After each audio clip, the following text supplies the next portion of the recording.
আসসালামু আলাইকুম রহমতুল্লাহ বরকাত। আজকে মনে হয় আমার দিনটাই ভালো যায় না, দিনটাই খারাপ। তিনটা বিপদ চলে গেল আজকে। এক তো হইলো আমি মাগরিবের পরে এক জায়গায় পড়াইতে যাই, তো সেই হিসাবে আমার ছোটো ভাইয়েরা বসায় রাখছিলাম দোকানে, দিয়ে আমি গেছিলাম একটু পড়াইতে।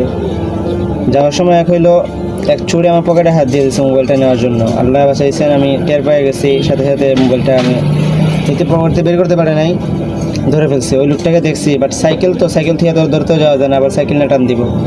তো একটু চিল্লাফাল্লা করছে, মানুষকে বললাম ধরার জন্য, ওরা ধরে না। সেনাবাহিনীর নাম্বার আছে আমার কাছে, আমি ফোন দিই, পরিচিত আছে, আইসা ওদেরকে নেওয়া যাক। কেউ ধরেও না। এখন আমি সাইকেল থেকে আবার যাবো, আমি টের পেলাম যে আরও কয়েকজন অপেক্ষা করতেছে, সাইকেলটা নিবে আবার। যাই হোক, বাদ দিলাম, গেলাম পড়াইতে বসছি। তখন আমার ছোটো ভাই আমার মেসেজ দিয়েছেন যে একজনে ক্যাশ কী বলে সেন্ড মানি করবে এজেন্ট নাম্বারে। আচ্ছা ঠিক আছে। তো সে আমাকে নাম্বার দিয়েছে 3,500 টাকা পাঠানোর জন্য। তো আমি 3,500 টাকা পাঠাইছি। আমি তো মনে করছি টাকাটা সে হাতে নিবে এরপরে।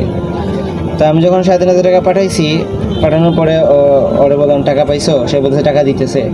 তো দিতেছে বইলা যে আচ্ছা পেমেন্ট দিতেছি, বিকাশে দিতেছি, এতে নাম্বার দেখেন গেছে কিনা। আমার বারবার বলতেছে দেখা তো গেছে কিনা ভাই, আমি বলতেছি যে না এখনও আসে নাই। তো ওই সময় হঠাৎ করে ওই লোকটা টাকা না দিয়ে দৌড় দিয়ে ভাগছে।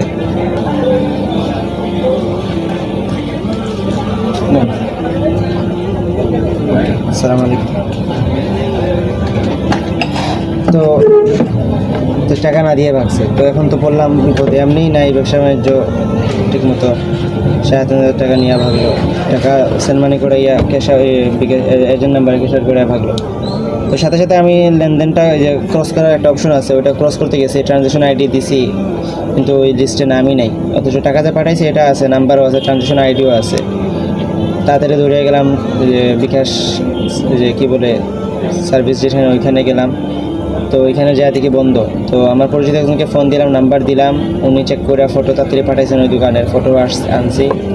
আনলেই কেমন তাড়াতাড়ি তাড়াহুড়ো করে আসতে যাই আমার সাইকেলের আবার 13টা বেজে গেছে।